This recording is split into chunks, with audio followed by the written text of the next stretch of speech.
with a special guest star in the studio today. We have a Royal Flush Deluxe, normally a speech and sound board, but you can see that the speech part of this board is not populated, including the SCO1. So it's just a sounds board. Prom number 681, Prom 1 and Prom 2. And this particular one, and this may have been true for all Royal Flush Deluxe games and possibly some others, has the daughter card amp to replace the LM379. So one thing to remember when you have a soundboard with that particular amp configuration is that the power supply soundboard, and this is an alternate one that I modified, needs to provide 18 volts to the amp and not the standard 30 volts to the LM379, which is most often populated on this board. So I have this board working. The root cause of the problem was a failed amplifier, and it came with a different amp than standard, and I'll roll that in later, but I have replaced it with a TDA 2003. I think TDA 2002 is normal. The TDA 2003 is just a beefed up version of that. So let's test it. Now I'm testing it in my black holes, you can probably see, and you can hear the crazy gate going. And I have my homemade testing thingamajig here. So I've got the dip switches set to sound 1. And you can see the green LED trigger. So let's do sound 2. And sound 3. Seems a lot like sound 2. Sound 4.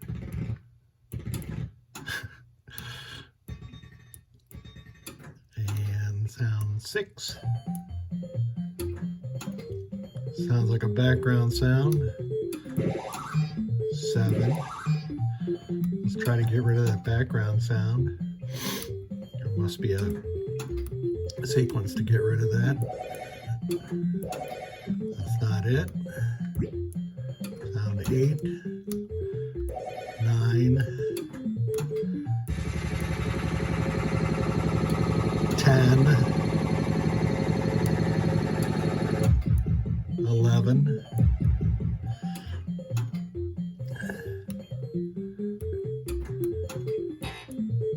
12, 13, 14, 15. Sounds like a tilt sound to me. I don't know. I've never played this game. Sound 16.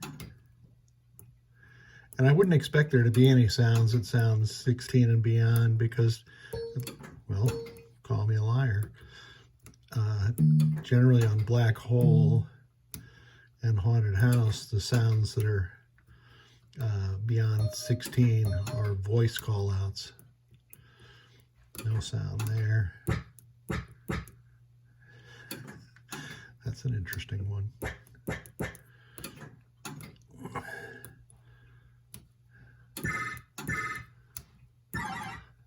You can see I'm just binary counting up here. Neat.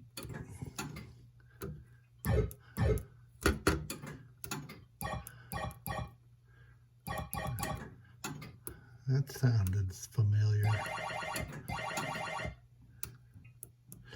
And there is sound 31. So this board is back in business again. Thank you so much for sending it. I guess these check marks, this one's smeared, but for me, when I start working on these boards in the first place, I always check the 6502 and the 6532 to make sure they're working. And then the next thing to check is to ensure that the sounds are getting through. And here's where the sounds come in, and they go through this LSO4, and they're inverted and come into the 6532 Riot. At the same time, the sounds go into this LS30, which acts as a sound present strobe. So you should see pin 15 strobe and then the appropriate input pin strobe whenever a sound is played. And I can show you that. Let me go back to sound 1. Yeah, I've got my logic probe and I'm probing sound 15. So you can see that that was an interrupt to the processor indicating a sound needs to be played. Now I'm on the sound 1 input, and you can see it's getting through to the 6532. Now sound 2 won't do anything because I don't have that one selected. Let me select it. Okay. And now you can see that sound is getting through to the 6532.